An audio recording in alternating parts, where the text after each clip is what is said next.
네, 오늘 시편은 바벨론 포로 시편이다. 또 바벨론 포로 저주 시편이다라고 할 수 있는데요.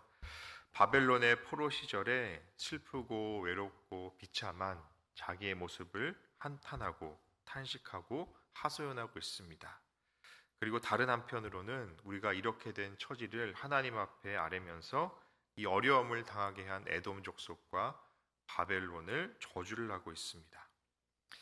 여기 시인의 모습은 어떤 존재일까? 바로 포로였습니다. 자유가 없는 사로잡힌 존재였습니다. 자유가 있고 내가 마음대로 할 수 있는 자율성을 갖고 있는 존재가 아니라 사로잡혔다, 포로가 되었다, 그리고 황폐하게 되었다, 이렇게 표현을 합니다. 우리가 살면서 돈을 잃거나 재산을 잃거나 또 사별을 하거나 사랑하는 가족을 잃으면 얼마나 마음이 아프고 고통스럽습니까? 그런데 가장 비참한 것은 바로 나라를 잃어버린 겁니다. 나라를 잃어버리면 재산도 잃고 가족도 잃어버립니다. 나라를 잃어버리면 모든 삶의 축복이, 자유도 없어지고 다 깨져버립니다. 나라를 잃어버리면 모든 것을 잃어버립니다. 목까지 잃어버리게 될까요? 신앙까지 잃어버리게 됩니다. 신앙까지 빼앗기게 됩니다. 이스라엘 백성들이 바로 그것을 경험했습니다. 우리는 나라를 잃고 포로가 된 직접적인 경험은 없겠지만 이 포로로 잡혀갔다고 하는 건 참담한 일이죠. 자기의 삶의 터전을 떠나는 것은 물론이고 그것도 폭력적인 방식으로 먼 길을 여행해야 됩니다. 내가 원하지 않는 곳에 살아야 되고 말도 통하지 않습니다. 또 이 바벨론의 포로로 잡혀간 사람들에게 이 바벨론이 좋은 땅을 주겠습니까? 사람이 살 수 없는 황폐화된 땅에 거기서 살게 되는 것이죠.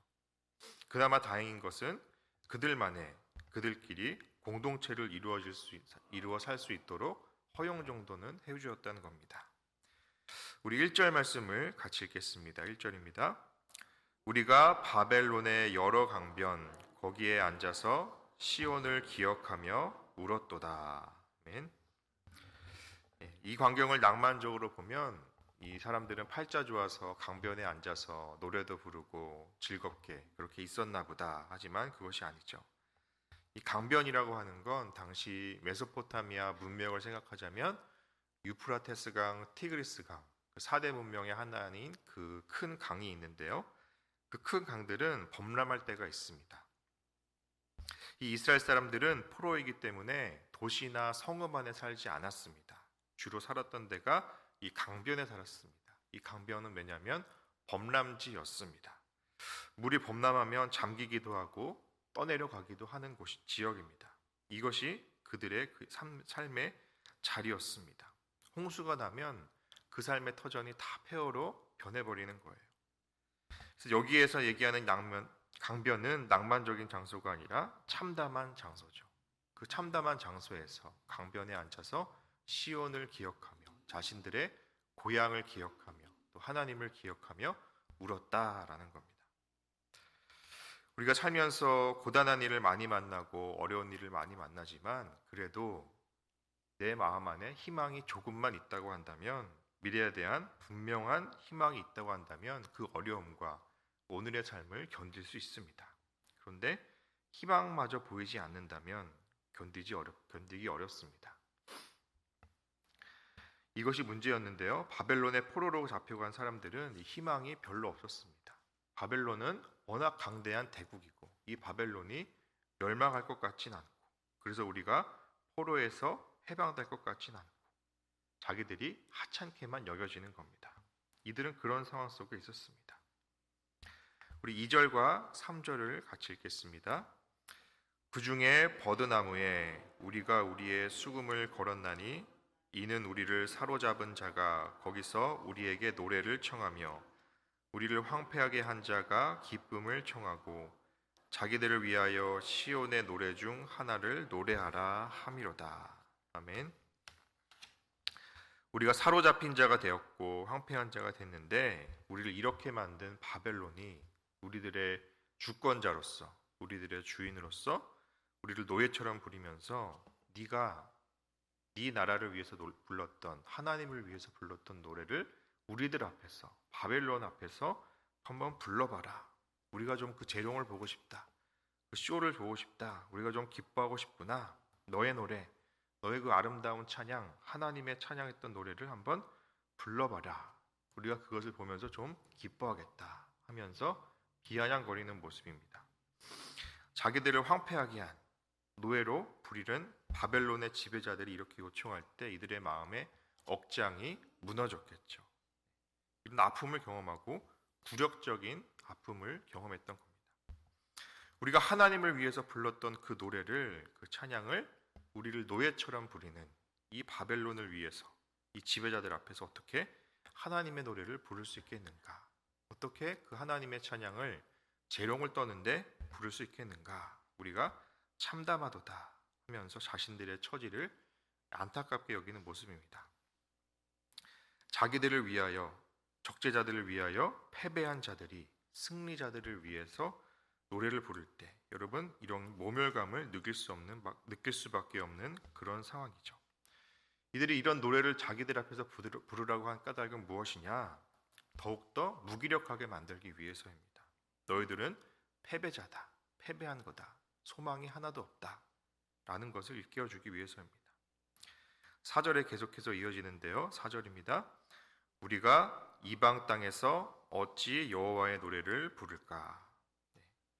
우리가 어떻게 이방 땅에서 포로된 자가 돼서 어떻게 그들 앞에서 하나님의 노래를 할까? 우리의 모습이 참 참담하고 탄식이 나온다. 우리가 어떻게 이방 땅에서 그들에게 잘 보이려고 하나님의 노래를, 우리를 조롱하고 압제하는 자들 앞에서, 하나님을 비방하는 자들 앞에서 하나님의 노래를 부를 수 있겠는가? 그렇게 할 수 없다라는 것이죠. 그런데 이들 안에 작은 소망이 있었습니다. 우리 5절 말씀을 함께 했습니다. 5절입니다. 예루살렘아, 내가 너를 잊을진대 내 오른손이 그의 재주를 잊을지로다. 내가 만약 예루살렘을 잊는다고 하면 내 오른손의 재주가 사라질 거다. 수금을 타는 그 오른손의 재주가 사라질 거다. 나는 그래서 예루살렘을 잊을 수 없다. 그 얘기죠.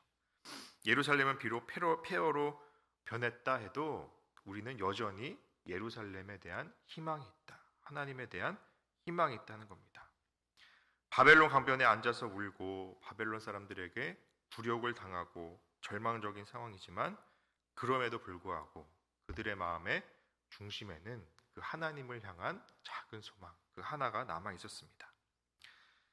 하나님이 비록 우리를 이렇게 포로로 끌려가게 놔두시고 패배를 허락하셨지만 하나님은 여전히 살아계시고 예루살렘이 여전히 회복될 것이다. 우리는 언젠가 돌아갈 것이다. 그 신락 같은 소망, 희망 하나 때문에 버티고 있는 겁니다. 계속해서 6절에 얘기합니다. 6절입니다. 내가 예루살렘을 기억하지 아니하거나 내가 가장 즐거워하는 것보다 더 즐거워하지 아니할진대 내 혀가 입천장에 붙을지로다. 내가 예루살렘에 대한 기억을 잊는다면, 그리고 내가 가장 좋아하는 것보다 예루살렘을 즐거워하지 않는다면 내 혀가 내 입천장에 붙을지로다. 애써서 자기 마음 안에 예루살렘에 대한, 하나님에 대한 소망과 희망을 돋고 있습니다. 나는 예루살렘을 잊지 않을 거다. 예루살렘을 버리지 않을 거다. 하나님을 잊지 않을 것이다. 내가 예루살렘보다 다른 것들을 더 사랑한다고 한다면 내 혀가 입천장에 붙어도 좋다. 내가 잊지 않을 거다. 예루살렘에 대한, 하나님에 대한 나의 소망을 잊지 않을 것이다. 고백하고 있습니다. 우리 7절 말씀을 읽겠습니다. 여호와여, 예루살렘이 멸망하던 날을 기억하시고 에돔 자손을 치소서. 그들의 말이 헐어버리라 헐어버리라 그 기초까지 헐어버리라 하였나이다. 이건 어떤 얘기냐면 예루살렘이 바벨론의 침입을 당할 때 당시 이스라엘과 적대국이었던 에돔 나라가 있었습니다. 이 에돔이 자기의 적대국 이스라엘이 바벨론에 통해서 멸망을 당하니까 너무 좋은 겁니다. 그러면서 에돔이 이스라엘을 또 쳐들어옵니다. 쳐들어오면서 또 그 기초까지 허물어질 거다. 예루살렘은 기초까지 망할지로다. 저주했던 얘기죠. 이스라엘이 가장 고통스러울 때 더 고통을 주었던 나라가 바로 에돔이었습니다.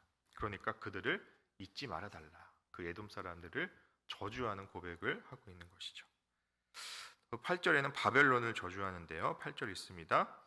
멸망할 딸 바벨론아, 내가 우리에게 행한 대로 내게 갚는 자가 복이 있으리로다. 네, 우리를 망하게 했던 바벨론이 우리에게 폭력을 했던 그대로 바벨론에게 되돌려주고 복수하고 싶은 것이죠.